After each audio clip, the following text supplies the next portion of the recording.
Welcome to the Home Exterior Cleaning Success Formulas podcast. This show is for pressure washing, window cleaning, paver sealing, roof cleaning, and pretty much any home exterior service business owner who wants to grow smarter and scale faster. I'm David Kunstek with Clean Marketing, where we help home service companies generate more leads, book more jobs, and build predictable growth systems using Facebook ads, Google ads, high converting websites, and search engine optimization. In each episode, we break down what's actually working in marketing, sales, and operations so you can build a stronger and more profitable business. Let's get into it. Hey, what's up, everybody? Dave Kunstek here. I'm here today with Chisum Proctor of Integrity Services. Now, just to be transparent, in the past, Chisum was one of our clients who was a window cleaning client a couple of years ago, but we've kind of kept in contact. He's located in Southwest Florida. And what he is doing now is he's doing outdoor lighting and holiday lighting when the season is in, man.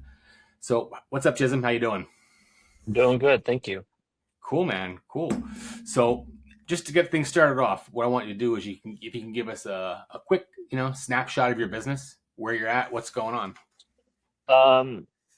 Absolutely. So something I do want to talk about that me and you talked about briefly before this started was um, I do have ADHD.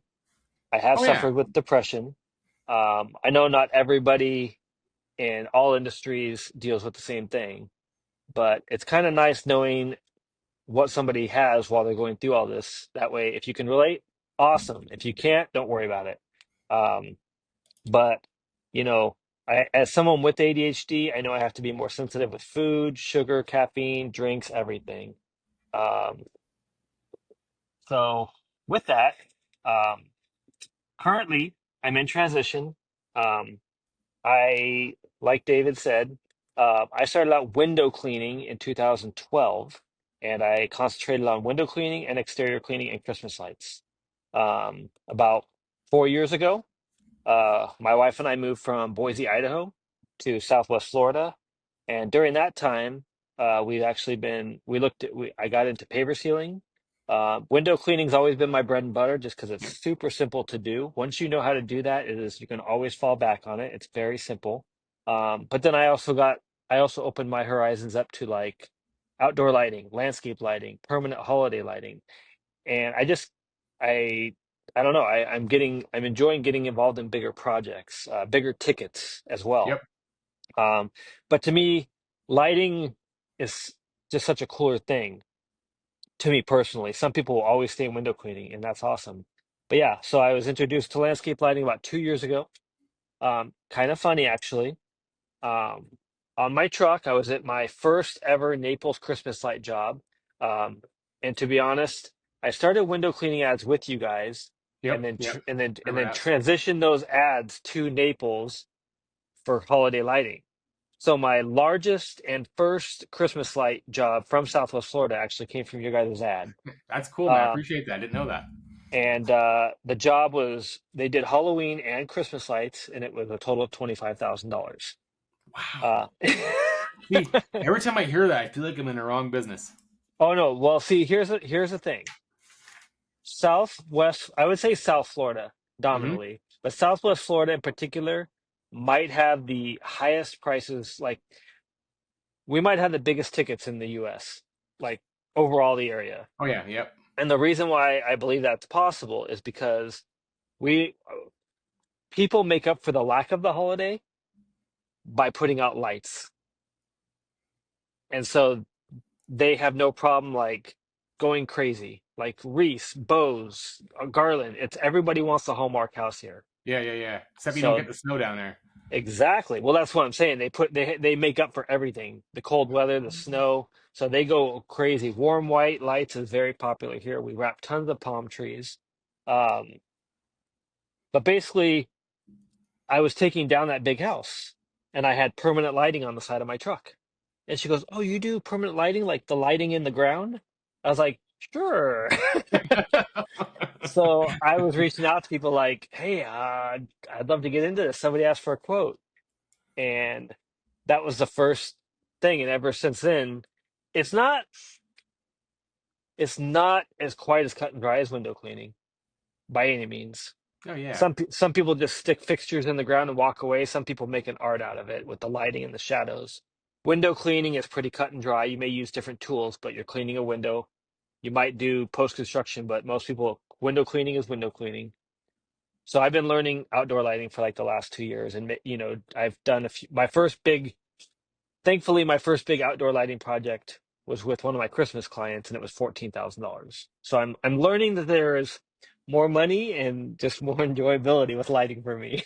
Yeah. So we were at your business there. Now, obviously, I mean, as I learned a little bit earlier, you're like a mobile entrepreneur, which is awesome. That's like something I always wanted to do, is better travel, run my businesses, and so forth. So how is your team set up as far as getting this work completed? So, I had a full-time guy and a part-time guy for Christmas lights for this third season. Hmm. Um, and we did 150,000. Um, so basically, I am stable in Southwest Florida. Um, and I have we separated with those two. So right now we're getting ready to scale for this next holiday lighting season. We're going this season's a little different for us. We're actually going to be heading out of town to go to Washington State for a few months. I'm going to do some solo work there, Yeah, and yeah. then bounce back for the Christmas light season. So this will be our first year really bringing on a solid crew, and hopefully we can continue that into outdoor lighting next year with that same crew and just keep growing. That's awesome, awesome. So now, again, you went over a couple specific services here. Now, like, is landscape lighting going to be your main focus, or is it you just going to gear up and I earn your I revenue on 3-4 months of holiday lighting? Like, where you at? I think, well, and I really think that depends. I mean, some people start with, one of my outdoor lighting mentors, started And with who is that? Christmas. Uh, his name is, we call him Captain Matt. Captain Matt. Yeah, I do apologize. I forgot how he got the nickname, but his name's Captain Matt. We're a part of the Illuminati, Lounge, on Facebook. It's a Facebook group. Okay. And then he We, runs the program, or well, him and Shane Duffy run the program, but their mentor is the ultimate guy. He's just not a social media guy as much. Um, gotcha. but yeah, he's basically been my mentor since I started with another guy, Ryan Lee, which you may be familiar with. I'm familiar with who it is. Yeah. Um, I don't so know he, personally. so Ryan Lee has a coaching program. I was part of that for a moment. Um, just again, I fall back. My ADHD kind of I work with some things well, and I don't work with other things well, and it's nobody's fault. I just have to understand at some point I have to cut ties with the program because I can't benefit from something for whatever reason. Hmm. Um, but with Matt and Shane and the Illuminati Lounge, um, right now it just got started, so they have a really small admission fee to become part of the weekly calls, which are very helpful to me because with ADHD comes creativity, and in outdoor lighting the sky's the limit. You can get as creative or as basic as you want, and I love that about it. There's no one way of doing it. Um, but with the knife, this is one of those trails I got off on. No, I got it, man. Bring I got bring it. bring me back in. What were we talking about? We were off on. You were talking about Captain. Captain Um, Nat. Captain Matt and the Yeah. Illuminati program, and how they're coaching you through holiday lighting and permanent lighting. So he started with holiday lighting, and then later on he went after outdoor lighting. And then, to my knowledge, I believe he may be thinking about it or has let go of his Christmas lighting. Some people go full time outdoor lighting and don't do holiday lighting. For me, I think that's a choice. I'm going to have to see what goes on because anybody who is in holiday lighting for even a couple of seasons, it's one of the most chaotic industries you could ever be a part of. Oh yeah. It goes from dead, slow, like a roller coaster going up, up, up, and then bam. Well, we It's see like, it too, man. Like when our uh, pressure washers start going down, we this past season we ran about 30-ish Christmas light campaign, holiday oh, lighting, and dude, it is crazy. I mean, the only thing I would like to tell people too, and it's not a pitch to get them to spend money earlier, but just start running $5 a day in July. And honest to Oh, God, interesting. Okay, just I've $5 never a heard day, that, but I like 150 a it. month. Okay, no, Now that's some incredible. people go all in and call Christmas in July, but Yep. if you don't want to do that, um, it's just it gets you in front of people. You can start booking people at a I like 20% it. discount in July. I Again, like not a it. discount, but it's ahead of time. Like we have one client that does do it, only one. Everybody else is just like they don't want to go deep. They don't want to start running them until it gets like near Thanksgiving almost. Actually, I should say near Wow, or past Halloween, I should say rather. But man, that's so late to me. but no, but this guy, dude, he's like he's one of our testimonials, but he's a high school principal, so Oh wow, he's that's already cool. making great money, That's cool. and he does holiday lighting um on the side, and dude, and again, I don't know what he makes as a principal, but the numbers he shared with me was way more than I think principals make that he makes Uh, in well, three to I four think it, months. and I think it's definitely per area on that one, probably. Yeah, But he's that's awesome though. yeah, yep.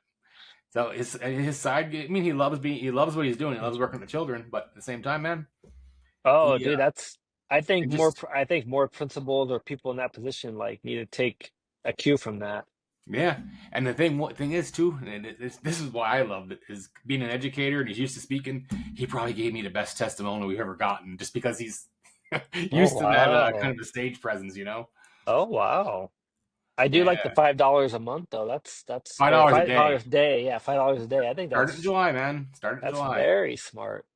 Um, All right, yeah, so I think for Christmas lights, though, I think some of the most basic stuff, sadly, is not told to people. Like when I first started Christmas lights, they it's a hit and miss with them, so I won't mention the name. no, you don't Um, have to. No, but we're here just to drop some nuggets on people. but I wasn't told about qualifying. Mm. So I went to every single estimate and I'd say, hey, it's gonna be $1,000. And they're like, oh, I thought it was gonna be like $100. You're just hanging lights. Oh, And dude. and it and guys, like that was before 2020 and I'm in Florida and it doesn't change, guys. Don't go around thinking, oh man, people don't know that Christmas lights does this and blah blah whatever the case may be. I'm like, there's clientele that have money that want to spend it on Christmas lights. There's clientele that have money that don't want to spend it on Christmas lights. Just because they're rich doesn't mean they're going to just say, yeah, 2,500, 1,000, no problem. So qualify people is such a basic thing. Um, It makes a difference, man. Because even with us, I can't even tell you. I'm gonna say 2 to 3 times a week, someone says, "Why do you charge that? You guys just do ads." Like, all right, then you go do your own ads. yeah, that's where it goes, buddy. Oh, wow. Respectfully, that's where it goes. But Dang. so all right. So from there, is there anything else that's unique about your business? Again, that you think's unique compared to what other people do, or like what gives you guys a competitive advantage? Ah, I thought about this one and it's funny because it kind of comes back to the ADHD gives me a superpower. It The downside about ADHD for me personally is procrastination and almost never being on time to anything because my time management skills are out the window. But customer service and constant communication due to anxiety are like way up here.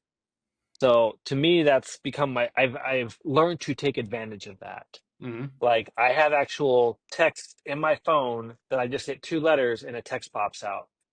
So I let people, if I'm running late for whatever reason, if I technically, the reasons I run late, I've learned that like they don't need to know about everything. I just say, hey, I'm at an appointment right now. I apologize. It's running longer than I planned. I'll text you as soon as I'm on my way. So as soon as I'm on my way, I have an on my way text. When I arrive, I have an arrival text. That way, if they're home, they can come out and meet me. If they don't want to, I just get to work. And then I have a things are completed text. And I do those for many things. I do those for communication. I do them so that they can respond to me at any given time. And I do it for security purposes. That way, if anything, I've had people actually robbed. And they looked back and said, "Oh, well, the window cleaner left at this time." And then they realized, there was a footprint there after I left, so I cleaned it. And they were like, "Oh, when did the window cleaner guy leave?" Oh, so that footprint was from that guy. Cool. So they could, and that was the first time it happened. They caught the guy because I had left a message and they knew I was gone, and that was somebody else's footprint. So that was really neat. Mm, But to me, it's just like communication. And in Florida, there's so many businesses. People are always telling me, "Man, you get back to us, you communicate with us." Nobody ever does that. So dude, you know what?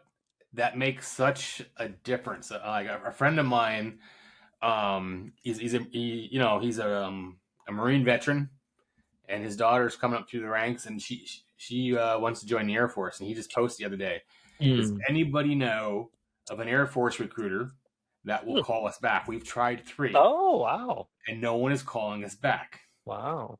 And of course, then he made a joke, Air Force versus Marines, kind of a Oh, flyboy yeah. joke. But it's true, man. That's crazy. Um, if somebody will get back in touch with you, and I believe in, how do you say, speed the lead.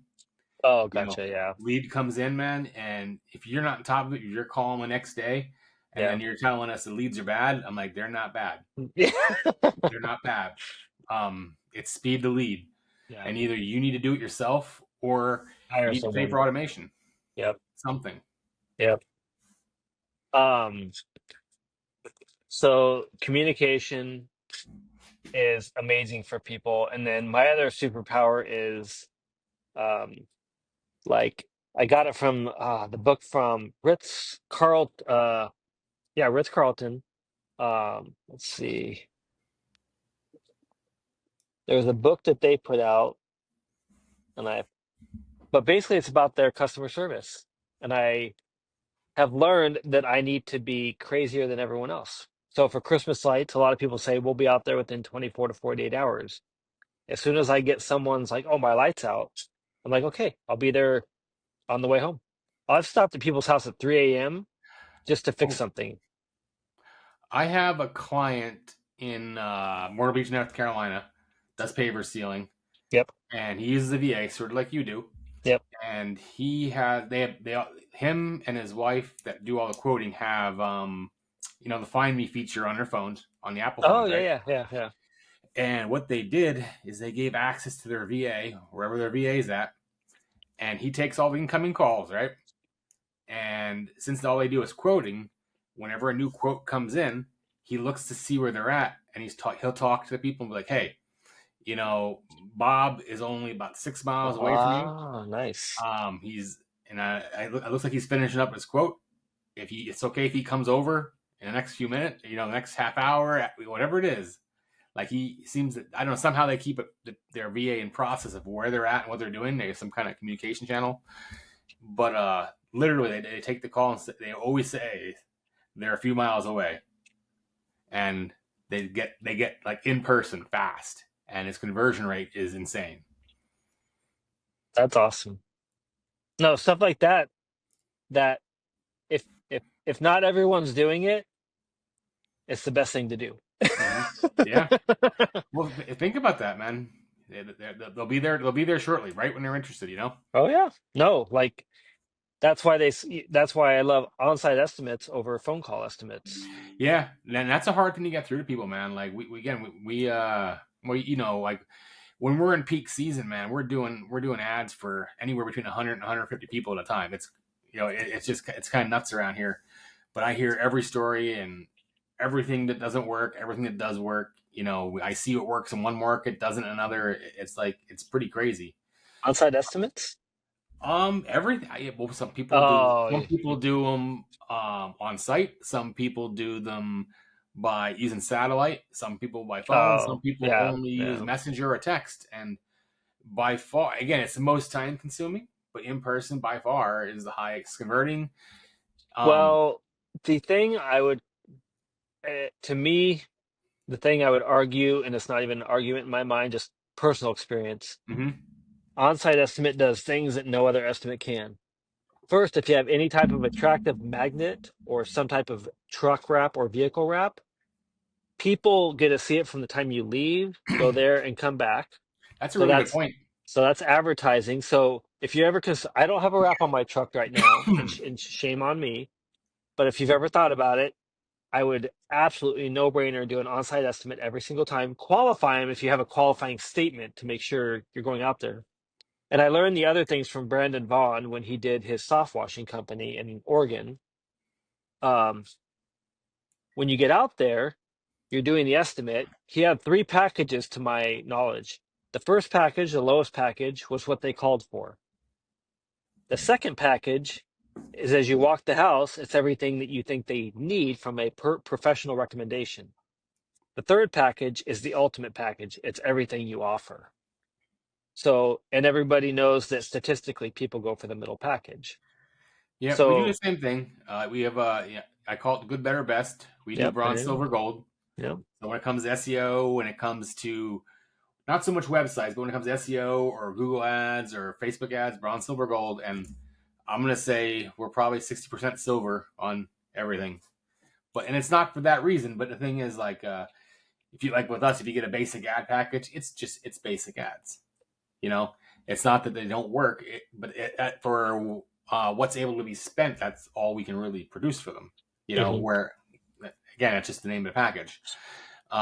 Whereas when you get into like what you think they need, that's what we have built into our middle package, which is Mm. again the social media management, the reputation Mm. management, getting more reviews, the branding aspects, I mean everything but lead follow up.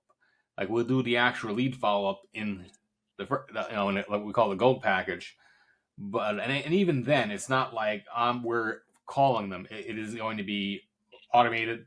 It's going to be very automated with AI. It works really well. But it's one of those things where if you can't do it, you don't have time to do it, and you need that speed to lead, this is how you do it. You know? Absolutely. But yeah, in person estimates for sure. Now, sometimes I have the conversation again when we're working with, an exterior cleaning company that maybe has, they're bigger, 500,000 to a million or more, a couple crews. That's where the in person estimates sometimes become a problem because now they're talking about time efficiency, needing a full time person to go out and do it. And the other problem is when companies are bigger like that, they can't do a whole lot of upsells on site because they have another job to go to, and they're gonna start getting their time schedule behind on their crews. You know? I mean, I know that Brandon Vaughn's company was very large. He had a team of estimators. Obviously, I can't speak to personal experience on this Yeah, yeah, yeah. particular issue, but from the people that I know that I'm not sure exactly his buddy Joshua Latimer in Michigan did it, but I just from learning from Brandon Vaughn at one point, I knew that he had estimators go out and then they would go to the 5 houses around him, knock on the doors, and do the Well, exact that same yeah. thing and put out yard signs. So you basically it comes down to a decision to make. That's kind of what it is to me. It's either the system you're okay with it and you know that it works, or you don't. And either one works, but on-site estimates, there's more value in it to me. I, More I people. I agree. I agree. And again, just with the amount of clients we've dealt with, I mean, God, we've been doing exterior cleaning ads and websites since 2020. So like we literally started digging in deep, and then COVID hit. But Yep. honest to God, once that kind of dug in, it was easy for us to double down because the guys who worked outside were still working. It just Oh and then yeah. once you know, and then once all these I don't remember what they were called. Once the money started coming from the government and those nice checks everybody was getting, Stimulus checks. yeah. Once the stimulus checks hit, man, everything just worked really good.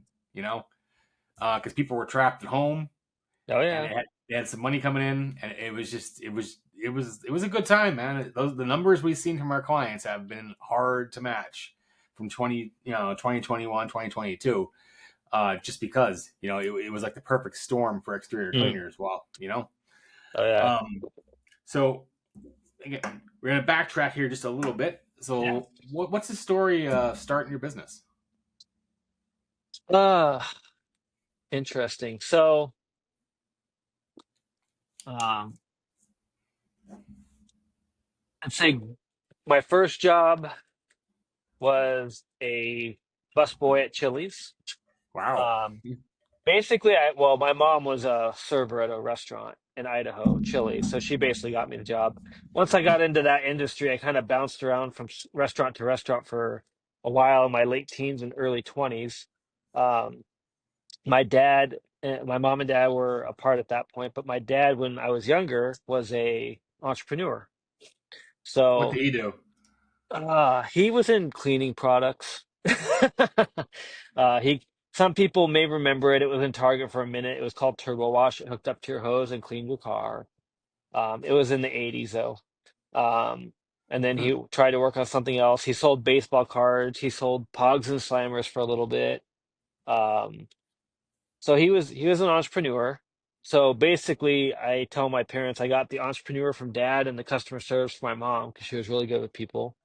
Um, but I remember growing up, and I would always find, well, I like things that attracted me were like multi-level marketing stuff, get rich. I can tell you another story about that once we get a little further in here. Because Gotcha. honest to God, like clean marketing is a DBA for me. Like this office I'm talking to you out of here, I've actually been in this building since 2003. That's Okay. like my agency is more than 20 years old. Right. You know, like the kind of experience that we have here, that I have here, and in some of the people that again are next door here, obviously not this time of night, you know, is it's kind of rare today. But it started through a multi-level marketing company. Okay. There was a company called Market America, and even before I started with them, I was already doing websites. Like I knew how to do it. I'm a programmer by trade, and you know when I went to college in '95, that's when the internet was it was really new yet. You know, it was still dial-up access when I was going to college, and I learned to do websites, and I was doing them for local companies, and then I got introduced to this multi-level marketing company, Market America, and they had a web center program. It was kind of like the modern day Wix, but they had sales systems. Here's how you sell them. Here's how you present them, and then their people would design them. They would host them. I would have to sell them for a commission. Except what happened was after I sold about 2 dozen of them, I saw what they were making and I saw what I Hmm. was making. But what happened though is they taught me how to sell, Nice. and you know, and not long after that is when I started stealing the customer I sold back for myself. You know, Yeah. and this was back before CMSs, before WordPress, before all of that stuff. It was we were hard coding websites in HTML back then, and yeah, that multi-level marketing is what got me off the ground too. They taught me how to sell. They taught me how to, that's the part I was missing. Interesting. Yeah, for me, multi-level marketing it did not fit my personality because as an ADHD person, which I didn't know I was ADHD back then, but I didn't like to pressure people. I didn't like to try to convince people for the meeting or I sit agree. down for the presentation. I hated that part. Yep, I Um, hated asking people. yeah, I I was remember. like, I remember. I think, and that's one thing I enjoy about where I'm at today. Like people call me, I go out and present to them because they called me, not because I'm forcing them to sit down with me. But um, I remember that. Go after your friends and family. oh yeah, Not long after that, absolutely. your friends and family wouldn't answer the phone anymore. Yeah, is it another one of those things? I want nothing to do with it. But no, this one's different, I promise. Um, Yeah. so did that for a while. And then started dating my wife, and things just kind of changed because then we got married, and um when you're single, you have a lot more flexibility. Yeah. And when Five you're kids, married, buddy. Trust me. You don't gotta explain that one to me. and when you're even when you're married without kids, like we are, like um you got some like I don't care like it. I've been homeless. I've slept on somebody's balcony before. Like it didn't bother me. Um, Obviously, I don't want to put my wife in that same situation. So I'm like, okay, what the heck do I need to do to stay above that point at all times? So yeah, I had to get supplements to take care of my emotional health. Um, I've been learning about that for years. And then basically, um, I was looking on my phone in Craigslist, I believe, and saw hiring window cleaners. And my first thought was, oh, people make money doing this? Oh, okay. Because I mean, I cleaned windows at a gym I was on staff, but I never knew that people actually made money doing it. When I was young, that used to be like an insult. Like people when I was trying to decide whether to go Oh, to college, yeah. people and like teachers were saying, "Hey, you need to go to college, or either you're gonna be working in a factory, or you're gonna be cleaning windows the rest of your life." Literally, If that's what they would say to us in high if school. only they had done a little research about how much a window cleaner can make. Oh, now we're talking early '90s here, and I was a kid, I know. um, but I'd still looking back say, on it, I should took it as a freaking challenge. Is what I should have done at that point. yeah, early 90s still could have outdone their income. Um, so basically, I went and applied, got the job. Um, And then basically what happened was my attention to detail, I was slow, but my attention to detail was top notch. Um, the people that I like, the residential owners would be like, you're the best guy we've had come through here. Like your attention to detail is awesome. Is there a way for us to contact you and we just get you from now on? So I went out and made my own business cards and I would hand them to their clients when I was at the job. Mm. And came to work one day, and the owner of the company slides across one of my business cards and says, "Yeah, this isn't how we do business here." So they fired me. I went and made flyers and started handing them out that weekend for window cleaning. And right before I left Florida, I had become one of the highest rated window cleaning businesses in my area. Um, I was charging the highest prices for sure. But yeah, that's basically, I mean, that's how I got into it. I mean, and it's funny because my wife is like, what about, she's not part of the business in like an employee way or anything. Hmm. So she's like, oh, I don't even know what I really do. I'm like, well, without you, I'm not driven. Like, there's nothing that really drives me to push to the next level. And that's Being still met. you still have that drive from your wife. Well, I mean, like I said, in the past 2 years, like I tell her, I was like, in the past 2 years, I'm like, all I'm looking for is like, how can I make more money in a bigger thing doing less? Like, window cleaning is fun. I love window cleaning. It's just a $300 ticket doesn't do anything to me anymore. Like, I like the actual job, but I can spend 2 days on landscape lighting and make 2,500 every day. So for me, it's like, she has plans for us, like a place to be and all that. And so she provides the goals, the dream. And I'm like, okay, well, I'm going to find something that I enjoy that I can that creates bigger tickets and gives people a lot of happiness. Now, like outdoor lighting is definitely one of those things that has people have paid six figures for lighting jobs. Oh yeah, yeah. So this, I mean, sadly to say, I love window cleaning, but I think my highest window cleaning job is like, $2,500. So it's just never going to Still match. nothing to shake a stick at, man. It's Oh, no, really not. no, no. And I don't talk down to anybody doing that. It's just like to me, it's calling me high. Like something's calling me to a different profession with just bigger numbers. Yep. And I think lighting to me is an experience somebody like in my head, the way it works, I'm like, window cleaning is awesome. And it's a repetitive structure, which is very helpful. Um, Lighting, you can break down things into phases. Like, hey, let's start with phase one. We could do phase two next year. So there is kind of a repetition. Um, but window cleaning is definitely a lot more repetitive over the years. But Yeah, I yeah, can see that. I can definitely see that. So that's from there, man, here's where we kind of get into the meat. It's, yep. the stuff that can help people. So no, not that this didn't. You know what I No, mean? no, no. It's You're good. good. You're good. Laying the Well, groundwork. yeah. No, you're good. So So we're here at about halftime. We're going to take a quick break so you know how we help business owners just like you. Here at Clean Marketing, we specialize in helping home exterior cleaning companies. That is our core focus. So pressure washing, window cleaning, roof washing, paver sealing, and more. We build marketing systems that actually produce consistent leads and book jobs. We do that through Facebook ads, Google ads, search engine optimization, and high converting websites, which are all tied together with proper tracking and follow up, so you're not just getting leads, you're getting customers. If you're tired of guessing with your marketing and want a predictable growth engine for your business, head over to cleanmarketing.net and book a strategy call with me personally. That's cleanmarketing.net. Now let's get back into the episode. Like, how do you market your business and how do you get new clients? What do you do?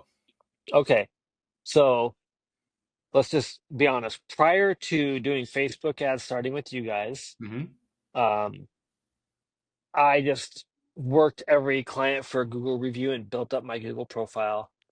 Because when people looked up Google, I was the highest rated and had the most reviews. So once busy time hit, I could just book up like crazy. I wish I would have taken advantage of multiple marketing strategies. I probably would have been way better, but that's what I leaned on was Google reviews like crazy. Some yard signs, but not a lot. But these days, and it took a lot for me to reach out to you guys because I'm like, man, I don't remember what it was like 500 or 750 at the time. I even asked to split the cost in half because we had just gotten to Washington State, and we had like no money. And I was like, We have a lot of stories like that, man. We do. Here. because people they just want to get started, and they don't know how to do it, but they want to make money. Um, once I got started, it was slow. That's the one thing you learn about Facebook ads. Like, there's an algorithm, and it doesn't just shoot right out the front door that day one. It has to build, go through some different clients.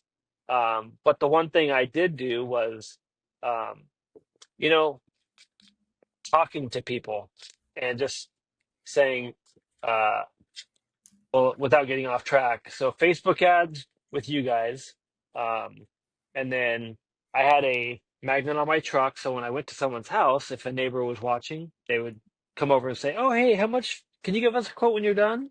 So that worked really well as well. So Facebook ads, magnets.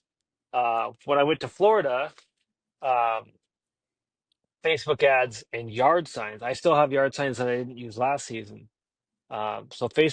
But Facebook ads for the past 3 years has been literally my primary use for Christmas lights, window cleaning, and then we did paver sealing in Charlotte. Um, and I've only used, I would say, two companies, and that was you guys and Estate Hub. Estate Hub. Yeah, I'm from. Yep. I don't know them. I think are they a bigger company or are they smaller? I don't know much about them. They're Salem, North Carolina. They're pretty small. It's just kids that are younger than me. Hey, But no, their customer service is amazing, just like you guys. Super patient with me. They just they bent over backwards to help me. They introduced me to paver sealing. I didn't even know existed, and they just like, it's a really good service. I mean, it varies in price. Like down in Florida, uh, guys are complaining they're getting $1.25, or that's if you get more than that, it has to be a strip and seal to go more. well, Um, Florida ranges anywhere, and the only reason it ranges is because people probably saturate or only do like one layer of sealant. But it ranges anywhere between like 50, 60 cents up to $1.50. Good. And I and don't think if you want to stay in business, you can charge less than $1, and that is minimum. Well, and not everybody's sands here either. Hmm. So, Like we have clients in Long Island, New York. Those guys are getting $3.50 a square, oh yeah, no, sand and seal. Charlotte 250 to 4 easy. Yep. Easy. And Florida's just Flo Florida is the other thing with Florida is pavers are everywhere. Like, it's not like a Richie Rich thing only. South hmm Florida, everyone has pavered driveways, pavered patios, pavered sidewalk, pavered along the side of the house. Everything's pavered, travertine, whatever. Charlotte, most people have a pavered backyard patio, but the Richie Rich have pavered driveways. Um, I mean, in Charlotte, I would charge 3 to 4 square foot for travertine, and that's one layer of sealant, not two. Barely any sanding, if any. And I would get like $9,000 projects in Charlotte, and so that would be awesome. Down here, like $2 or $3,000 projects. But I mean, I know guys down here that have gotten more. Yeah, It takes. you got more. You get the volume in Florida too. I mean, Oh doesn't yeah, you know? big time, big time. Well, and the tougher thing about Florida is Well, so the other thing I have a hard time with the paver sealing situation, and I got out of it because weather had so much to do with it. So like if there wasn't rain in the forecast, you felt like you were good to go, but then it started raining. It's like "Frick." Yeah, yeah, yeah. So, and I had that happen a couple times on me, and it was just like, I mean, you pay money for the sealant, and then you have to go back and see how it is, and maybe do it again, or maybe put another layer on it. It just with my ADHD, I like things that are fairly black and white with their process, and to me, paver sealing just didn't work that way. Yeah, yeah. So backing up a little bit, Yep. the main things you did So yeah, for so for generating marketing, leads, it was Facebook ads, and yard signs, I would say. and your in-person magnets on your cars when people see Oh you. yeah, yeah, yeah, absolutely. Magnets or truck wrap, some type of vehicle wrap. I mean, I would vehicle wrap to me. As soon as I have the money, I don't know why I struggle with it so much, but to me, it's a no-brainer because to me, inside the customer's head, all they see is perceived value. They're like, "Oh, dang, they spent some money on that. They're all in on this. They must Yep. be, taking this seriously." And that's the other thing people don't think. Whenever you do something that makes your company look big, the customer thinks, "Oh, you take this seriously." Dude, I run so many ads, and then everybody thinks we're this ginormous company. Every time I talk, even when I talk to other people in the industry, and I know kind of where they're at financially, and I said we're not as big as you, and I was like, you have no idea. Like I'm just good at running ads and making, and not deceiving, but again, it's me. I have 3 full-time people next door. In the next room over here from me in house, and we have three remote team members. That they work the same hours. That we. It's almost like they're here, but they're not. You know, but yeah. I mean, so we're looking at 7 people here. You know, Nice. some people think we have 30, 40, and Yeah, it's I it's get that. interesting when people tell us how big they think we are. Oh no, I mean, proceed. I mean, your mind tells you a lot of things that aren't always true. Yeah. So, all right, you're getting these leads from your marketing. Yep. What's your estimating process? The lead comes in. What do you do? Yep. This was interesting to think about. Just so everybody knows, I, got the structure beforehand just to kind of think over some things. And this was an interesting one to think about because it's actually a little different per service. Um, so I would say for like a window cleaning estimate, I am less likely to go out for an on-site estimate because the ticket price is going to be a little lower. Well, Hmm. quite a bit lower than like, let's say Christmas lights, outdoor lighting, or even paver sealing. So let's just put it this way: window cleaning versus paver sealing. Paver sealing, I have like a setup in my Messenger, Facebook Messenger thing. Step one is please send us your information. Where are they at? Step two, awesome. Does Tuesday or Thursday work best for you? Oh, Tuesday. Awesome. Does morning or afternoon work best for you for an on-site estimate? Afternoon. Awesome. Does 3 or 5 work best for you for the afternoon? 5 o'clock. Awesome. Well, we're going to set you an on-site estimate for 5 o'clock in the afternoon. I put it in Jobber and that's taken care of. The paver sealing is all on-site estimates because there's more of a presentation, looking at the sand, looking at the sealant. There's a lot more visual to go to it. And, I spray water on it, let it see how thirsty the pavers are. So Yep. there's a lot more dynamic to that.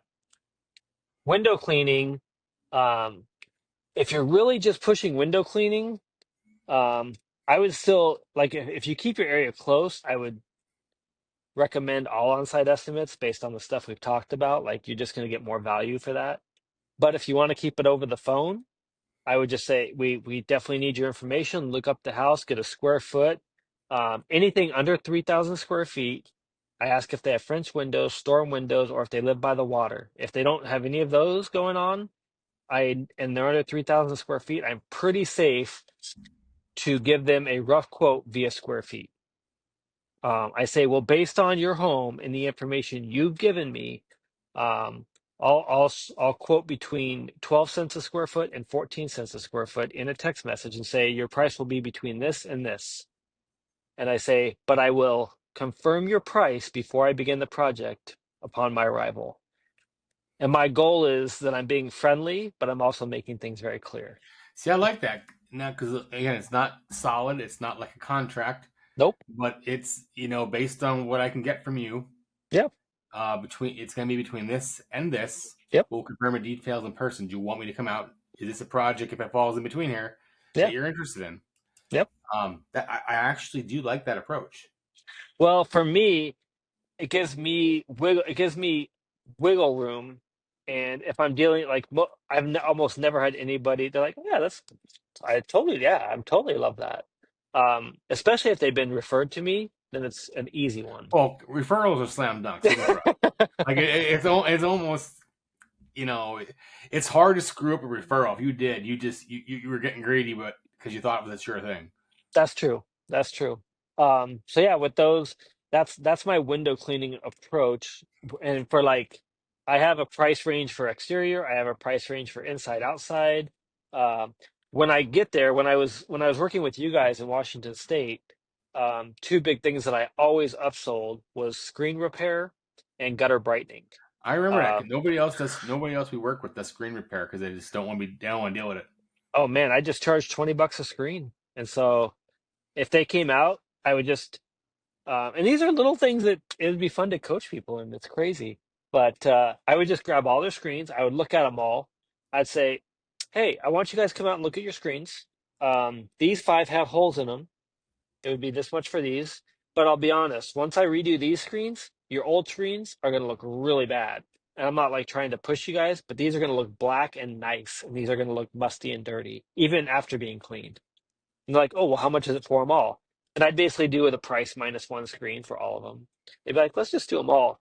So I did screens a lot and I did gutter brightening a lot. So it was an easy add on for a lot of the houses.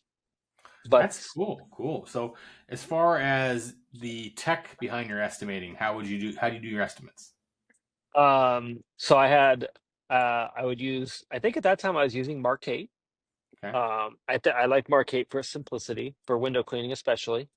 I always do 3 packages no matter what, because even if they were asking somebody else for an estimate, that most people are only going to give one price for exactly what the client asked for. And I've learned always give what they ask for, but always offer them everything, because you never know what they want and they don't know what you offer.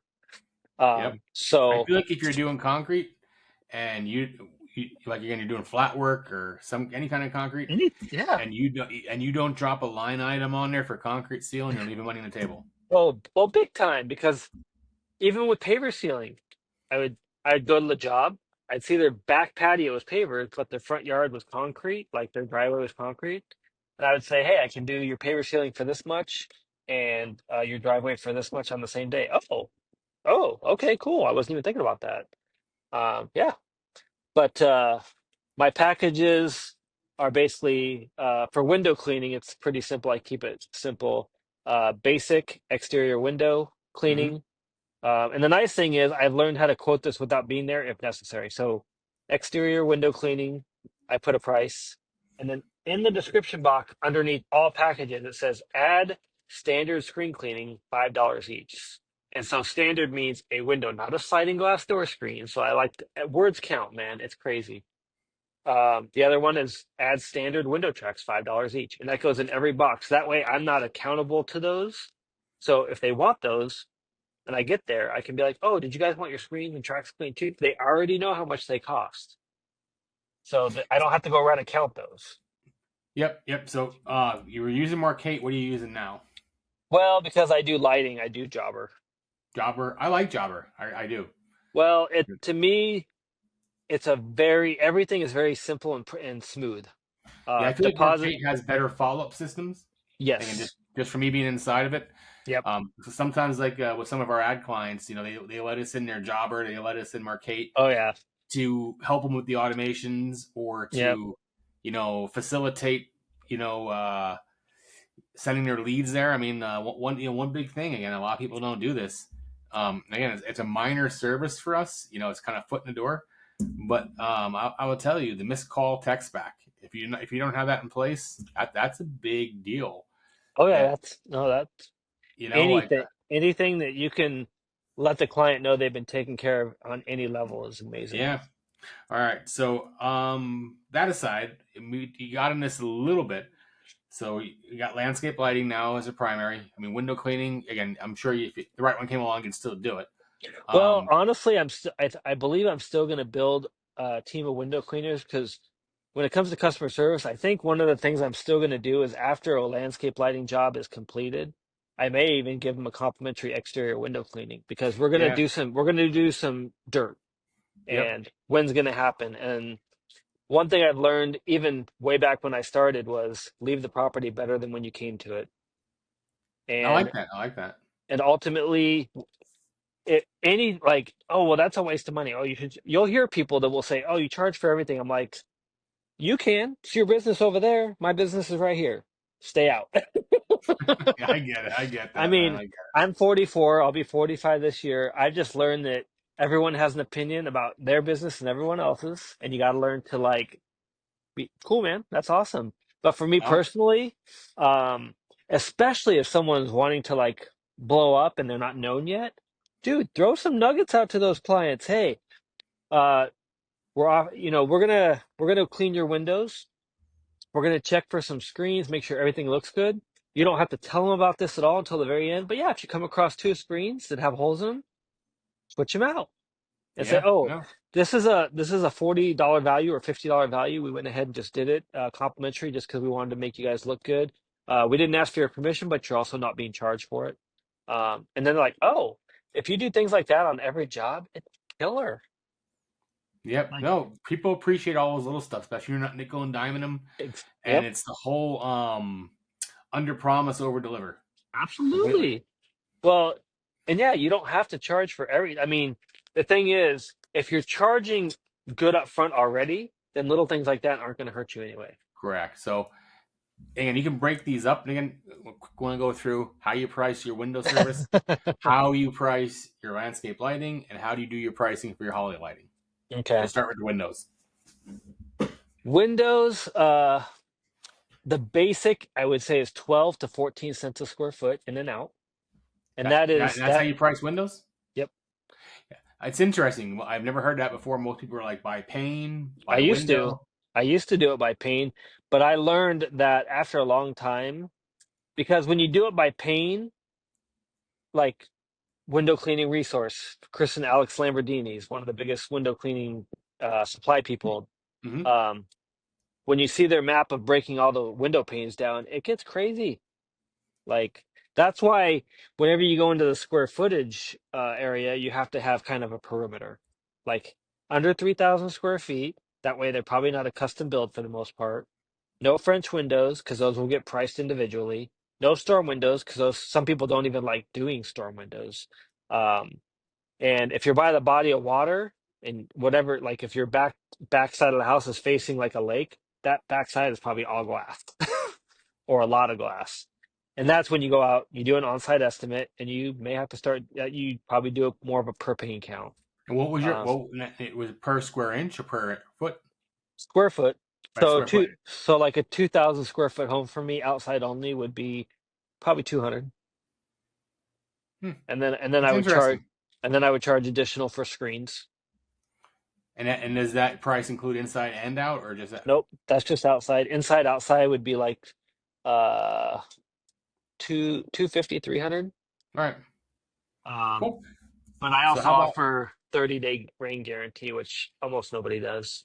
yeah? So how about landscape lighting? And again, I'm sure there's so many different factors, but like just in general Well, terms, the one thing I like about the people I follow, and I find people to follow that keep it simple. who you So, follow? well, Captain Matt. Captain Matt. So All right. Captain Matt, Shane Duffy, and then Nate, which is their mentor. And I When bought we his. launch this, and if you post it to social media, you should tag them in it because we've been talking about them a lot here. Absolutely, absolutely. I mean, whoever is interested in entering the light game a little bit, even if you do a couple projects a year, it's always good to have these people will talk to you and help you through projects. They helped one kid through a project, and he landed a $52,000 project for his first project, I believe. Hmm. It happens. I mean, if you I'll know take what. every 50,000 I can get, man. You know. No, but for lighting, I keep it really simple. Um, I I don't like a lot of people because there's so many fixtures in the lighting game. I just use the basic fixture, like entry level fixture, unless the client for some reason is like, oh, what kind of fixtures do you use? If they want something that's visually appealing, then we'll get that out. But I'm like, hey, I do $300 per uplight. And then I do $400 for pathway lights, and those are the lights that are on the long stem and Yeah, yeah. they have like a top hat. Anything beyond that is more like it depends if they want to add something. Those are the basic. Those are the fixtures that are used the most often. I use uh, right now with my smaller projects. Uh, I do a $500 for 150 watt transformer. You're good. um, and that basically, unless there's like laborious cutting through concrete or going under a sidewalk, pretty much you're digging up grass or dirt and burying lines. And your typical fixture plus light is going to be around $45 to $55, plus the cable and all the things that you cut the cables, tie them together, and put them in a waterproof holder. But yeah, 300 and 400. Hmm. All right. Any other factors that you might like to consider? I mean, that's the thing. Landscape lighting and window cleaning is night and day. There's very like everybody in the window cleaning industry cleans windows, frames, tracks, screens. There's different tools you can use to get things cleaner, bronze wool, steel wool, whatever. Lighting, like there's down lighting, there's a million different fixtures. I mean, that's the basics. There's a lot of people that run their business like that for years and years and years. You can add lights that accentuate peaks on second story homes, and that gets more expensive just because you're adding in the labor, the danger implement, getting on a ladder, Oh yeah, I maintenance that hate ladders, comes. man. Oh, they don't. I love. Oh yeah, I started using Lyft for the first time in Florida to wrap palm trees for Christmas. No, But man, no. my wife, she's we talk about icicle lights, and I said, sure, I'll hold the ladder. Like, nope, Oh, icicle lights. no, thank you. That's funny. And I guess we could just, unless there's anything further you want me to talk about, I can move on to holiday No, lighting. well, how about this one again? This is kind of the most popular thing right now. Is how you pricing your holiday lighting? Holiday lighting. So, to me, holiday lighting, once you get comfortable with things, there's a slight sliding scale, but not too much. A lot of people have a minimum of like 3 to 500. I think I had a minimum of 3 to 500 in And that would Idaho. make sense if you're gonna take stuff with you, go there, do it. I think Well, it does. and that's the thing. To me, and everybody, there's two models out there. Sell the client their lights, let them store them, and then you go back in the season at the next season and have them leave them out and you put them up again. That's what most Um, people don't want to do. At least that's what I I see. I don't like that. Well, I like keeping my lights because first of all, if anything does happen to the lights, I want to know 100% sure it was my fault. Secondly, I use the lights during the year for other things. All right. If somebody's like, "Oh, can you light up our house for?" I've had people ask me to light up their house for their parents' birthday, so I'll use some lights. As long as the client is getting lights and I'm out there to maintain them during the holiday light season, that's all that matters. So for Christmas lights, um, I try to keep it as easy as possible. I tell them our program is this: we come out there, we do a design for you. You give us some input on anything that you want for sure, and then we tell you everything that we would suggest to keep it clean, but keep it very festive. Most of my clients go with everything, which is crazy. But some of them, they're like, "Oh, that's a lot more than we were thinking. How about we do like half of that?" Yeah, no Hmm. worries.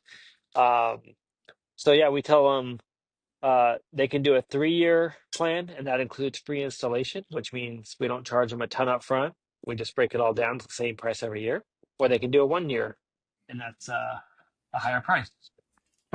Um, the pricing for holiday lighting, I would say, is currently we're at between $8 and $10 a foot for the roof line, and we are between $40 and $80 per mini for wrapping anywhere from ground stuff, lands like bushes, to Yep. palm trees, and even going into the fronds on the palm trees, which I don't like Yep. doing because they're a pain in the butt.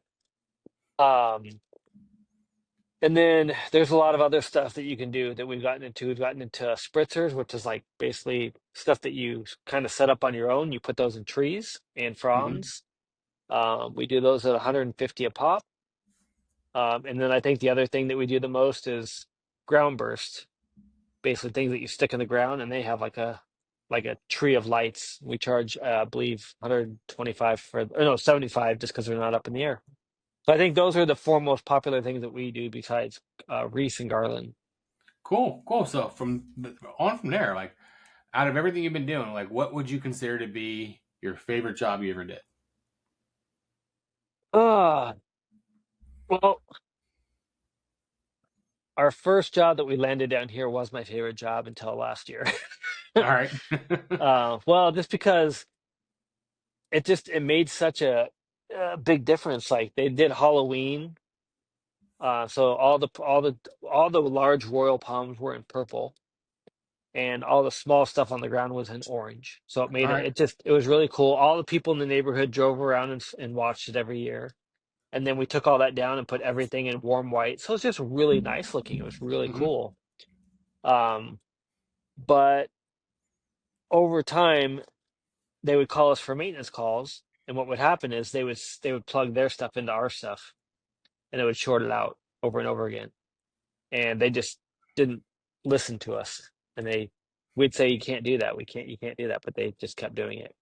So it turned out to be kind of miserable. I would say after that, um, we there's a place here called Marco Island, and we have a client out there, and she just basically kept adding more and more to her job over the years, and she's, I think, right up at around 7 grand. Well, Uh, and it's a small house, but we light up everything that we can without being cluttery. And now she's kind of her house has become like part of the tour every Christmas. It's on the brochure for the community. Like people come and drive over and see it. Another one of our clients, we do 25 spritzers in his oak trees, and he gets best in neighborhood every year now. and you still Uh, do it every year? we do. Yep, we do. And he actually got a. It was the first time I used the spritzers, and we under. I guess you got to charge them a little more every year I know, to put right? more out. Absolutely. Um, but yeah, it's kind of interesting because being in Florida, like from like just talking about jobs, it's interesting because being in Idaho for several years doing the same service, um, it was fun. But here it's like I feel like every year I'm being introduced to something different, new, more like Florida and this atmosphere has allowed me to be way more creative. Um, just palm trees are so much different to wrap than a bush. Uh, Well, I get I- it, man. Here in Pennsylvania, I see the palm trees in the background of our clients. I'm like, man, I just feel like I'm missing out. I shouldn't say that because I come down to Miami a couple of times a year for marketing conferences. Like I was just oh, there they. 2 weeks ago, Oh, but I'm okay. gonna come back again this year Yeah. towards the end of July, early August. I don't know if they set a date for it yet, but man, it is hot as hell when I come It down that time of year. it's yeah, uh oh my gosh.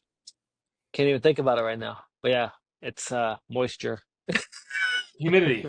Humidity. There Yeah. you go. Yeah, no, just a very like yeah, I mean I'm hit here and like I wear a hoodie a lot just because there's a breeze always going through, but you're also just you can take off your hoodie and underneath your shirt is still damp. Oh, I know. Like probably my favorite climate I ever been in was San Diego. It was just always nice, like Oh, every day. I've heard about that. As long as every time I hear about San Diego, it's like the perfect weather year round. They say it's like 70s basically. Yeah, it never changes. Yeah. Never And changes. I said some people are like, "Man, I wish it was 70 year round in Florida." I'd be like, "No, you don't, because then this would be the most packed state. It's already very packed. Everybody'd be moving to Florida if it had the weather like San Diego." Oh yeah. So, what do you do operationally, on an operational standpoint, to make your business more efficient? Man, that's the toughest one for me. And I think it go back to like because I for a long time I have struggled with being operationally efficient.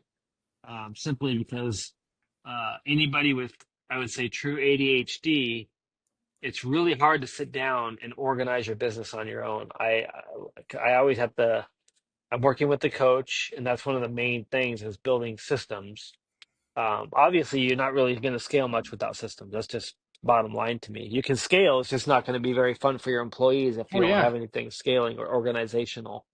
Um, my customer service and my communication um, has definitely kept me from going under with my lack of organization and systems.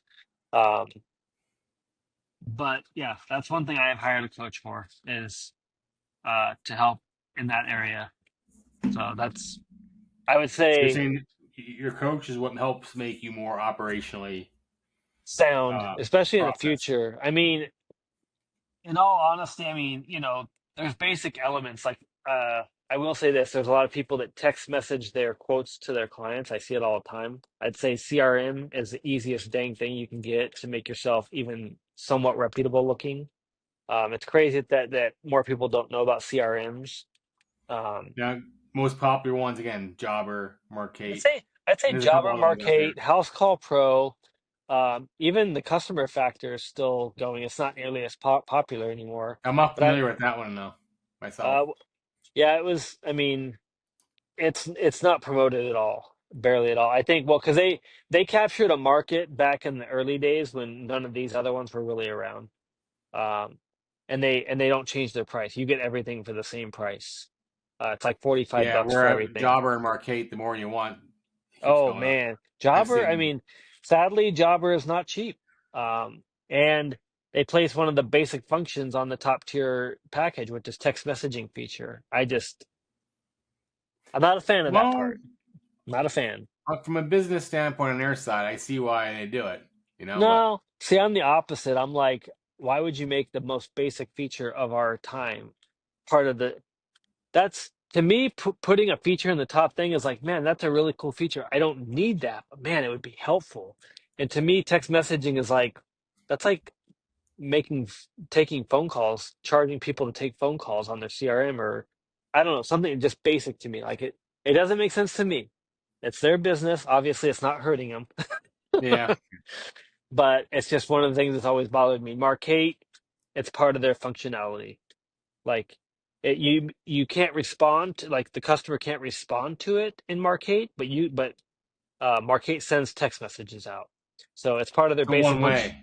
Right. Jobber doesn't even do that. Uh, It Jobber does. is, I have clients. I've seen the text messages oh, maybe I just don't know. Um, Sadly, House Call Pro has probably one of the better interfaces I've ever seen. But sadly, uh, getting a hold of customer service or things moving along with customer service are part of their kind of downfall from my from experience. Markate. You're saying? No, from House Call Pro. House Call Pro. I'm sorry. Yeah, they're another popular one. To me, I personally like Jobber and Markate for my top two. Cool. Um, Cool. but that right away starts getting you organized. Obviously, if you want basic functionality, you can put uh, your services together, organize your client list. Now then you can turn it into a text campaign down the road very easily if you want. I would. I Text mean, campaigns make such a difference, man. Even when they're even when they're insane. your leads are coming in, like it's like whenever we ever have a client again, like again on one of our lower packages where we're not helping them out in that respect, and like no one answers their phone. These are not good. First, again, we talk about it in onboarding because this is so important. Is we say before you call them, text them from the number you're going to call them from, and be like, "Hey, this is Bob from Seattle. You Mm, filled out our form on Facebook about getting yeah. your windows cleaned.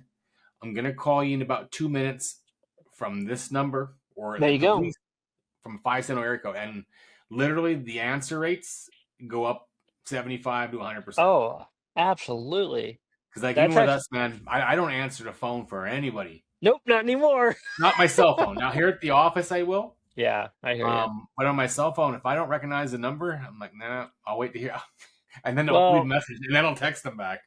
well, you in the last 10, 20, 30 years, like we're in an oversaturated marketing environment.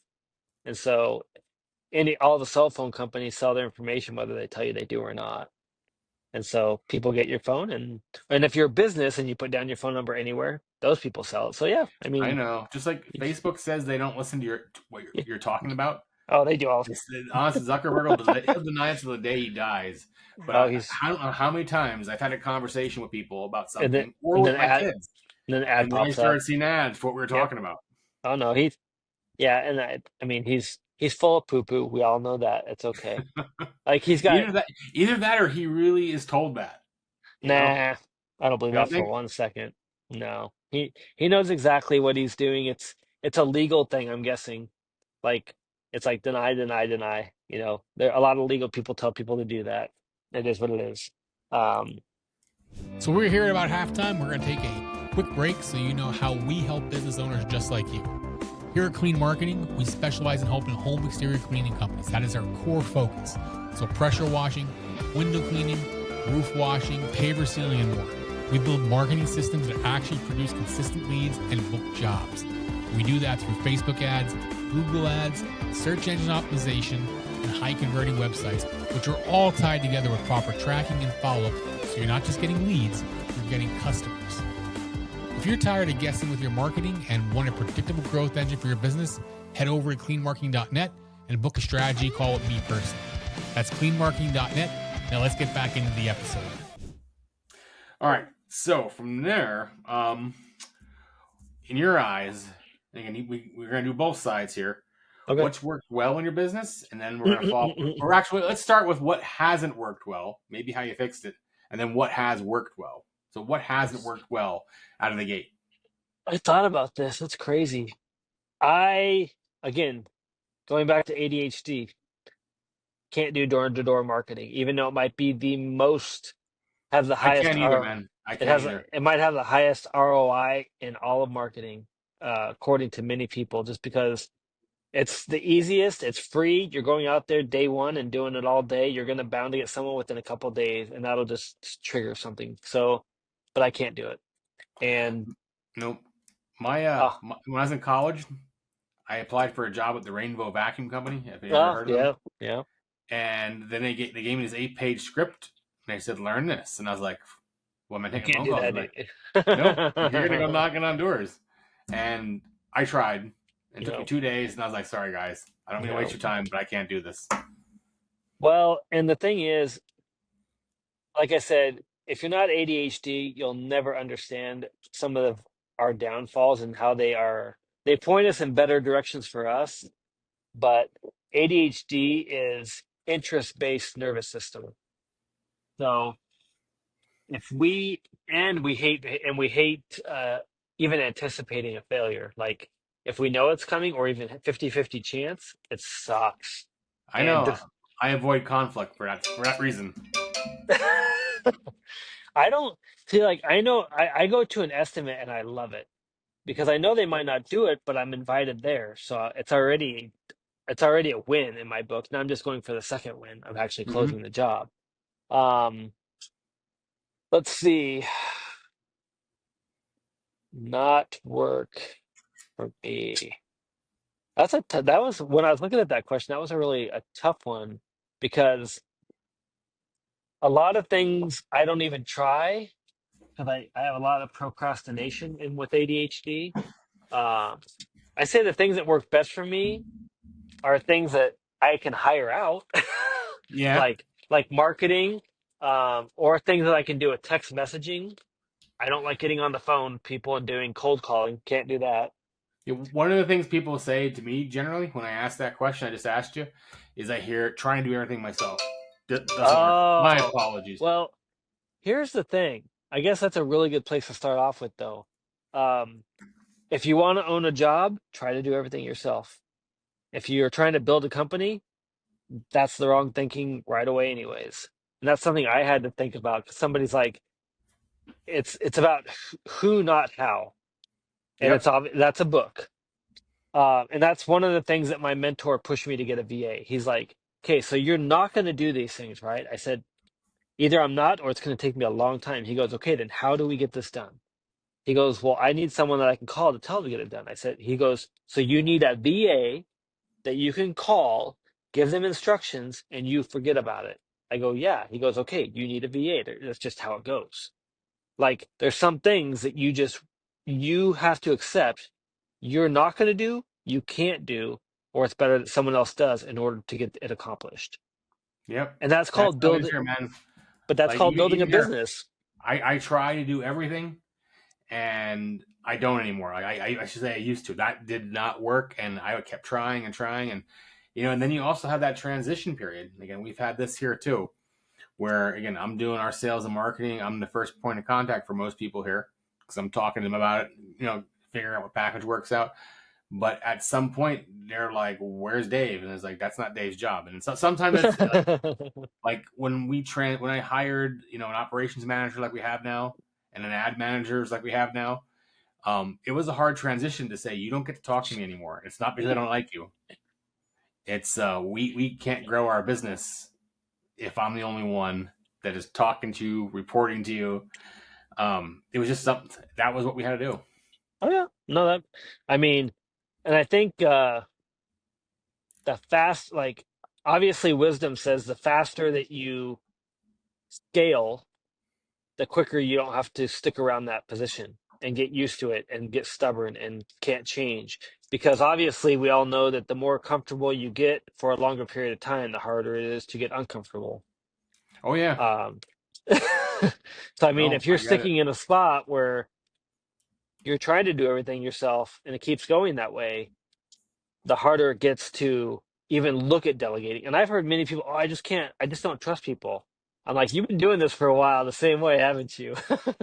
It's not that you can trust people, you're just really comfortable.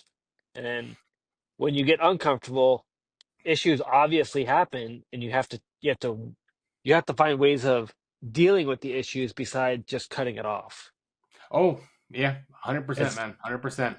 Because like, and again, sometimes with clients, again, people struggle, things Yep. happen. But I will tell you from personal experience, is the first thing that people in their business look to cut. They look at it as an expense is marketing, and it's Oh, it is, cutting it. They try to cut it off and think this is going to fix things, but then what happens is now their lead flow goes down too, yeah. on top Oh, of all of the other course. problems. And again, it is not a pitch for hey, I'm important to your business, but marketing is important, and it literally, someone who's been in business for any length of time will tell you that's the last thing you cut. Well, that's You what know. makes your money. That's Mm-hmm. like, find something that Yep. you don't need. Like, you need money, which comes from jobs and leads. I agree. So don't buy that expensive piece of equipment yet. Or, what can you give what can you do that you don't need right now, but you need Yep. the money. It's about cutting expenses, or they look at the marketing as cutting a labor cost, which it makes sense when business starts to dry up a little bit, but not when it's what's driving you. I mean, and again, uh, I sometimes try that argument. When I talk to people about it, or if things are going down. Obviously, I've been in this business for 23 years. Obviously, we have some clients I've had for 20 years, Wow. and we have clients at times that exit as fast as they came in. And not because we did anything wrong. It's just I really do a really good job now for us of weeding, qualifying those people out. Because if I feel like for a second that somebody is gambling on us to save their business, Mm. that's not good for us. It's not good Hmm. for them. Like Hmm. what I recommend is they got to go back to basics. You got door knocking, the networking, the talking to people. You gotta go back to building traditionally. Because like Um, before if the internet.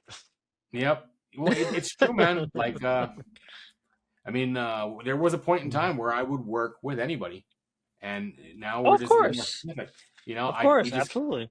it's not that I don't want to help people, but it's a lot easier for me to recognize now someone that even if I drop, you know, 10 leads a day on them, it's not going to help them. They don't have systems, they don't have a CRM, they don't know how to sell, or they just don't have the basics in place, and they treat the leads when they come in like ordering a Big Mac at McDonald's. You know, Oh you no. order a Big Mac, you know what you're getting. You get the Big Mac. But people call and say, "Hey, I'm looking at getting some power washing done," and then they're like, "Okay, it's 30% off if you get 3 services." People are like, "What? I Three know. services? Like, Well, yeah, I called you for power washing. What are 3 services? You know?" yeah. No, I hear you, and I guess that's. I'm really glad that I nailed that part of my systems. That's kind of Yeah, what I mean. That's the part I I was like, man, how do I make this quick? And I don't want to get on the phone. And so yeah, I had to really when a lead came in, I had to figure out how to make it super quick with text messaging. yeah. And for me, that's where the network marketing company came in because I just couldn't figure it out. How do I get in touch with people? How do I present the product to them? How do I ask them for the money? That was hard. I mean, that was again 30 years ago now at this point. 25, 30, but it was that was the hardest part for me. I think the hardest in here, that situation for a lot of people, I think the hardest part for people now is asking for money and shutting the hell up. Yep.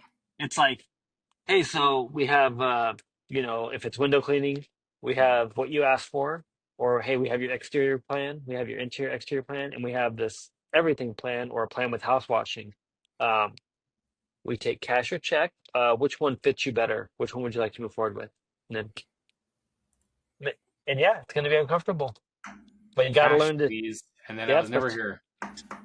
you just have to learn to be quiet. And if they ask something, let them ask something. Like, so with this middle package, uh, can we add this to it or whatever? It's like, sure. So, did you want to pay cash or, check or card for that? Hey, questions or buying signs, buddy. That doesn't mean that you're Oh, on. no, no, absolutely. Well, You're there. and I would say even going further, I've started doing this assumptive wording. Like, which one did you want our next day? We can schedule your appointment for Friday. Um, which one of these packages did you want to schedule for Friday? And that way, everything you're doing is not forcing them, but it's definitely letting them know we already know you need this. Let's just move forward. Cool. All right, so we're getting down here near the end. We got 2 more to go here. 2 more spots.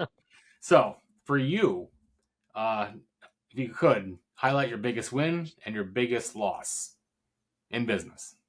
Biggest win was leaving everything in Idaho and coming to Florida and having nothing ready Nothing because ready. nothing. We had nothing. We had you guys doing some ads here for us for Christmas lights. I Uh, remember when, I mean, again, I wasn't running your ads, but I remember when they said, he's just picking up moving to Florida. We don't know what to do. and I actually, remember it. let's go back. We actually came here one year earlier, and we did not know about Facebook ads at all. Our first year, we actually moved to Sarasota with my mom. We're now lower. I had one Christmas light job that year. I had one window cleaning job that year, and I was basically just barely making it, paying no rent, living with my mom. Me and my wife were living with my mom and her husband. So that was the biggest win because we took a huge leap. I mean, massive. We left our business behind, sold it for a little bit of money, um, and honestly thought we were gonna just make it right away. And it took us a whole year until we even came. Let's see, yeah, I'd say right around a year until we even came and started with you guys, and then we had a light finally. Um, like money started coming in, and learning about Facebook changed everything. But yeah, that was Everybody the says that, man. Once you figure it out, it just works. well. The thing is, a lot of people are just sadly. I hear two things. Just learn Facebook ads. It's so easy. I'm like, it's not easy to everyone. Get over yourself. It Every isn't, time I see that, I'm like, not my dude. customer. Okay, Not my customer. so with your same ideology, everyone should be a mechanic because the mechanic, it's easy. Dude, I'm like, I, whenever someone says to me, you just run ads, and I'm like, you just have a really big water gun. That's it. it's so frustrating. But whatever. I just tell people, I'm like, if you want to make money and you're in a good size area and you need to do it now, Facebook ads is probably going to be your quickest way to do it. Yeah, I it's said it very might take, visual. well, it's visual, it's fast. It's probably the fastest form of marketing that's quick. Like you can go and buy yard signs and put them out, but but like there's throwing yard signs somewhere and then there's being strategic about it. But letting you guys have Facebook ads and doing the agency that I don't know about, like I don't know how to do it and run it, that's like buying yard signs and being strategic about it. Like, I don't know. Yeah. Um, biggest, and then you said biggest loss. Yeah, if there is one that you could talk about. Hmm. That is interesting. Again, it's more of maybe it's a struggle someone else is having right now. That when they hear it, you're gonna know it's not the end. Well, I've learned that there is no end in anything. Like my mentor keeps telling me, he goes, the majority of home services close within 3 years. So he goes, if you're past 3 year mark, which I'm considerably past 3 year mark, you're fine. Even if you're barely making it, it I'll means agree, that man. you always find a way to pick up and go on. Like I said, Um, been in the marketing business for 20, 23, 24 years here now. Like yep. I've seen them come and go. So, and my wife has been with me for every step of the way, and that's she, it's not like she met me halfway through the journey. She's been with me since the beginning. So, and she's seen the downs and the ups. Yeah. Um, and I guess I would say, um, when we did first get here, the toughest thing was getting out of my mom's house because we thought things were just going to blow up and they didn't blow up right away. So we ended up having, um, they helped us get a place, her and her husband, and they helped me get a pressure wash trailer, um, that we still are paying off and, getting money back to them. But I would say, and that's not a bad thing. Let's make that clear. Like some of the biggest growing moments in anybody's life is going to be when things don't work out because you have to figure out how to make them work. And that's when I learned Couldn't the agree, most, man. sadly. I don't like that learning curve, but that's when I learned the most. There was a period again. I just had my 10-year anniversary with my wife, but I went through a divorce. It was bitter, you know, previously, and there was a long period of time where everybody in my business was getting paid but me because there was no money left. I've heard those stories. But I thankfully didn't have to go through that, but I've heard those stories. it was good. You know, I had my head in the game enough Yep. to keep Yep.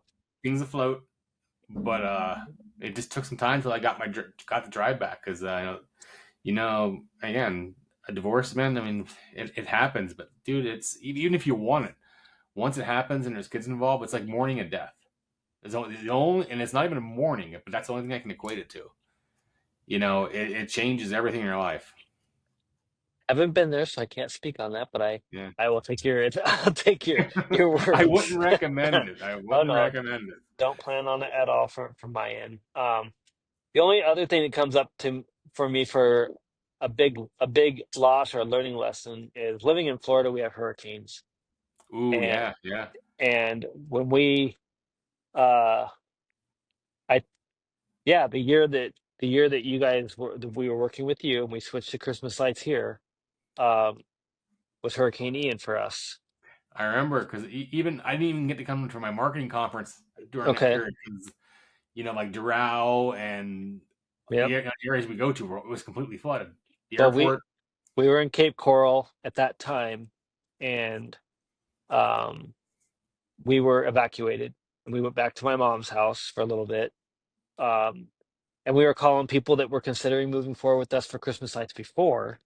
And it's like one of those super touchy subjects. It's like Christmas lights in no way is worth more than, worth spending money on when you got that tragedy going on. But not everyone did. So I had to figure out a way to start the conversation again after Hurricane Ian via text. Like, man, I don't want to sound like a jackass. But I'm like, do you want to still do Christmas lights? Yeah. So basically, what I said was, I always had to just write I, I was like, hey, we are having other clients reach out to us, and they're moving forward with Christmas lights. So we don't want to be disrespectful in this time, but we don't know who got, what position you're in. So if you're not in position to move forward with us, we totally respect that. But if you are, we also want to give you that um, position to let us know. And so yeah, some people say our business got wiped out, so we're working with that. Like our whole building got knocked over, so we can't do it. And I'd be devastated, but okay, that really sucks. I'm sorry. Let us know if we can do anything.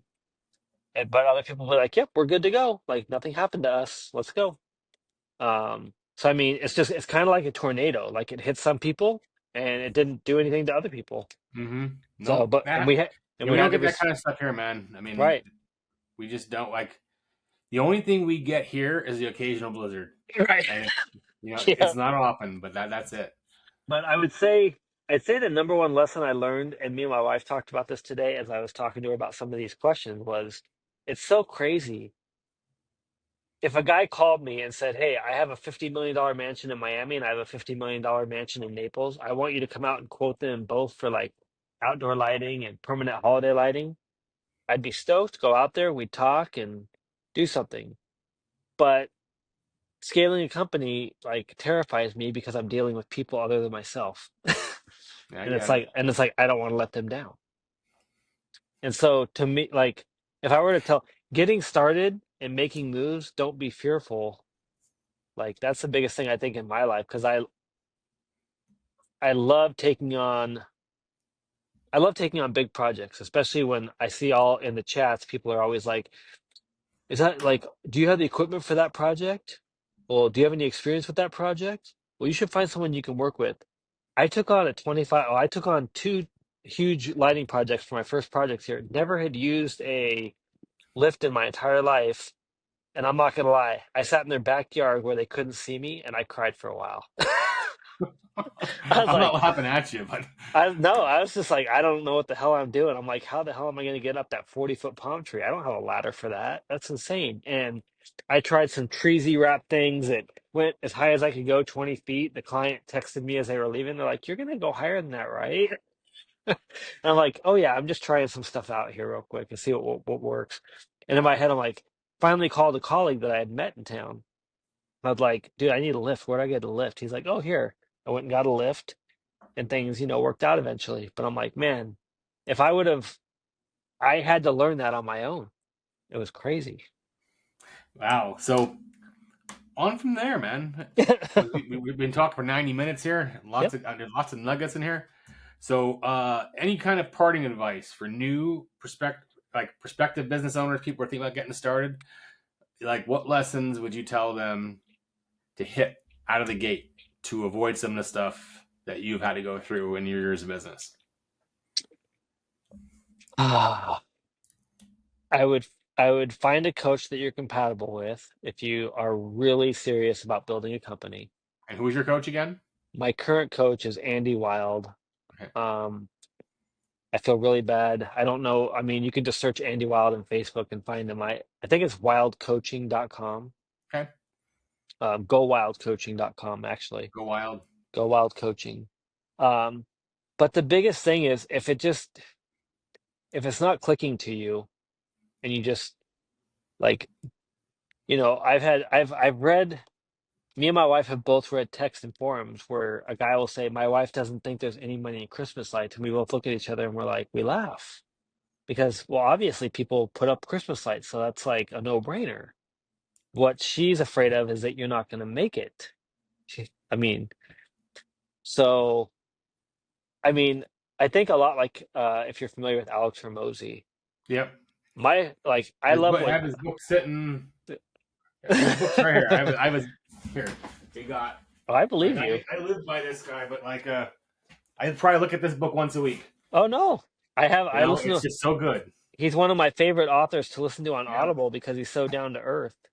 But one of the things that I like about him is he literally built a business out of going around and helping people in his industry get started, in the gym industry. Yep. And that's honestly like there's so many little things like even calling someone like yourself just to start working and making money, and that makes you feel a whole lot better than anything. Once you got Yeah, I money mean, coming in, it changes. Like if you got no money and then you have money, your brain chemistry just radically changes. So, you know, always do something when you're in a stuck position. Always do something that's going to make you money. well, except for dealing drugs. Well, in the context of what we're talking about, Yeah. sorry. Like if you're in a stuck position as a home service provider, um, and you're just like, what do I do next? As hard as it, as easy as it may sound, you know, 500, $750 is not a whole lot of money to give to someone that's going to give you money in return. As long as you are ready just to talk to people or text them and book them for an estimate or something. But I mean, I'm always available. Just I can, I've gone over and over and over all the stuff of getting started. I mean, I've done it in 4 different states with 4 different services. I have no problem sitting down and talking with someone, but I'll tell you what, there's a lot of people out there willing to hand you advice. Just listen. Yep. We'll have a Don't, nice guide too after this talker. We talk about everything here, but one of the things we do is I'll take this transcript and I'm gonna dump it in AI, and you're gonna have nice. like a 6-page guide. Like here's how I do it. Oh no, I mean, at the end of the day, one of my desires, I wouldn't even say goals, but it will be something I do.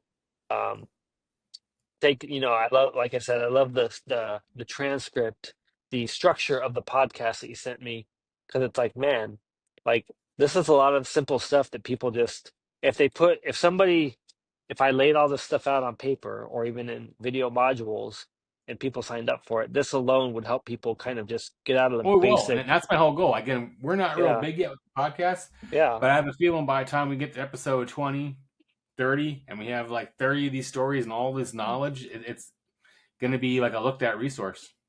Yep, there's a lot of people out there that want to make money, um, and they get fired from somewhere, and I'm just really thankful that I didn't keep running after a traditional job, like, and making 15, $20 an hour. Like, my mind is so open to like uh bigger things and like, oh, that, but I have learned that I have a limit. Like, somebody introduced me to the gutter industry, like installing gutters. Like, man, you can make tons of money here. And for some reason, I was just like, that just does not interest me. Like, there's a lot of money there, but I'm like, yeah, it just doesn't interest me. Yeah, we've run ads for all that stuff, man. I'll tell you, gutter cleaning ads very seasonal. Works in certain areas. Again, Well, for it's Facebook. installing gutters. Oh, that's where I was going with it. But Oh, okay, installation, okay, okay, okay. the ROI with those ads for Facebook is, again, you don't get a ton of leads. It's like even less than like you would get on a higher end service like paver sealing. Okay. But those jobs, they're 3,500, 5,000, up to 10,000 and more. The Okay. ROI is there to have patience with the program. Okay. And how soon do you think those come in from God, from from day of launch? you shoot the videos I want you to shoot, Yeah. and we put them up and start retargeting those visitors. I mean, you could get stuff right away, but Couple 7 to 10 days. weeks. Okay. Yeah, That's good to know because Washington's a good place for that. I will tell you, Washington. Again, we have clients up in there with um the humidity, the way there's just a lot of moth on roof. Like roof cleaning's Oh, a big yeah. deal in Washington. Okay. Yeah, I know. Yeah. Again, from the clients that we have, because like I usually don't like doing roof cleaning as a standalone ad because like it's more of an upsell unless somebody is searching it out. So like when you're running Facebook, it'll work great in Google and SEO. Okay. But Facebook ads, roof cleaning as a standalone, it's hard. Like Oh, it doesn't always work great. But there it does. because they have a And lot of moss and algae that's yeah, like and then even in the top, I can't remember the area, the top left hand corner of Florida. What's that called up there when you start cresting going? panhandle. The Panhandle. It works good there too, and into the next Oh, state. interesting.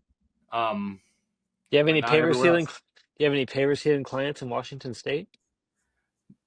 No, no. We got right now. We're sitting probably around 70 clients, and Cool. that is spread across the United States. So Awesome. we're not like we don't have like a million dots all over the country. Yeah. No. Um, I'm I just got seeing my if anybody has. I know paver sealing is popular on the East Coast.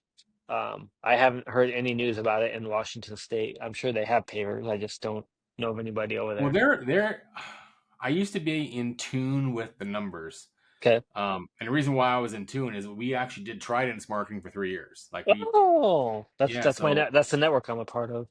yeah. But yeah, like Mike Huh. Kilgore, we talk Yeah, pretty yeah. frequently, and I would say, hey, Mike, where are the other areas that you're selling a lot of sealer? And he, we would talk about, he'd rattle off, but that's where we run our ads because I knew that. But Oh, when they Washington were, State? I don't remember. I'd have to go Oh, back and look. gotcha. Okay. But like Arizona was big, Oh, yeah, spots that in makes Texas, sense. Yeah, that makes sense.